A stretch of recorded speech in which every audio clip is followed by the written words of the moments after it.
வணக்கம். விரைந்து 2 கோடி உறுப்பினர்களை பெற வேண்டும்.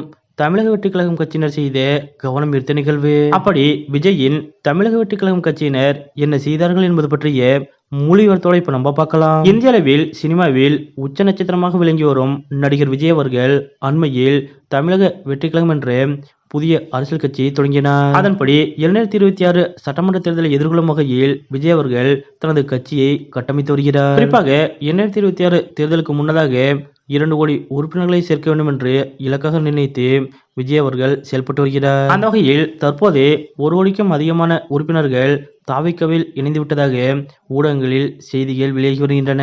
இந்த நிலையில் விரைந்து தமிழக வெற்றிக் கழகம் கட்சியில் 2 கோடி உறுப்பினர்கள் இணைய வேண்டும் என்பதற்காக குளித்தலை சட்டமன்ற தொகுதி குளித்தலை நகரம் சார்பாக நேற்றைய தினம் தமிழக வெற்றிக் கழகம் கட்சியைச் சேர்ந்த நிர்வாகிகள் கோவிலில் சிறப்பு பூஜை மற்றும் ஏழை எளிய பொதுமக்களுக்கு சமபந்தி விருந்து வைத்துள்ளனர். கரூர் மாவட்ட தலைவர் வி.பி. மதியழகன் அவர்களது அறிவுறுத்தலின்படி இந்த நிகழ்வு குளித்தலை நகரம் சார்பாக விஜய் அவர்களது ஏற்பாட்டில் நடைபெற்றுள்ளது. அதன்படி இந்த விழாவில் கரூர் மாவட்ட செயலாளர் ஜி. பாலு அவர்கள் கலந்து கொண்டு சிறப்பித்திருக்கிறார். அதேபோல் குளித்தலை ஒன்றிய தலைவர் சதாசிவம் உட்பட தமிழக வெற்றிக் கழகத்தின் நிர்வாகிகள் பலர் கலந்து கொண்டனர். இதனைத் தொடர்ந்து குளித்தலை நகரத்தைச் சேர்ந்த புதிய உறுப்பினர்கள் பலரும் குளித்தலை எம். விஜய் அவர்கள் தலைமையில் கரூர் மாவட்ட செயலாளர் ஜி. பாலு அவர்கள் முன்னிலையில் தமிழக வெற்றிக் கழகம் கட்சியில் இணைந்தனர். அவர்களுக்கு மாவட்ட செயலாளர் கட்சி துண்டு அணிவித்து கட்சியில் இணைத்துக் கொண்டார். தமிழக வெற்றிக் கழகம் கட்சியில் விரைந்து 2 கோடி உறுப்பினர்களை பெற வேண்டும் என்பதற்காக நேற்றைய தினம் குளித்தலையில் தமிழக வெற்றிக் கழகம் கட்சியினர் செய்த இந்த செயல் அனைவரது கவனத்தையும் ஈர்க்கும் வகையில் அமைந்தது. விஜயின்